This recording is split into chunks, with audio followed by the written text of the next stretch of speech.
Conseil de sécurité, le cri de détresse de tout un peuple qui souffre et de dire à haute et intelligible voix que les Haïtiennes et les Haïtiens ne vivent pas, ils survivent.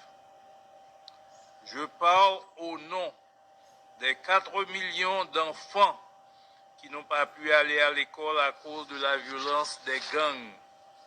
Je parle aussi au nom de ces femmes et jeunes filles qui ont été violées. Je parle aussi de ces innocents qui ont été assassinés.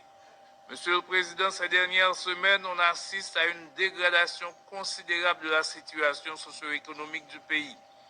Le terminal pétrolier de Thor à l'entrée sud de la capitale éprouvait beaucoup de difficultés pour livrer le carburant par les voies habituelles du fait de l'action des gangs qui contrôlaient le quartier. Le 12 octobre 2022, c'est le terminal pétrolier de Vareux, le plus important du pays, qui est occupé et contrôlé par des gangs armés. Les tentatives des forces de l'ordre pour débloquer la route ont échoué et se sont heurtées à des tirs d'armes de gros calibre. Cette situation a causé une pénurie de carburant et a entraîné des conséquences catastrophiques pour le pays. Des hôpitaux ont dû fermer leurs portes ou réduire considérablement leurs activités. L'eau potable ne coule plus dans les robinets.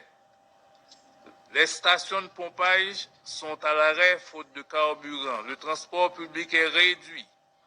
L'approvisionnement de la capitale et des villes de province en denrées alimentaires devient difficile et risque d'aggraver rapidement la crise humanitaire. 12 000 emplois sont menacés dans la zone franche de Caracol qui risque de fermer ses portes, incapable de s'approvisionner en carburant.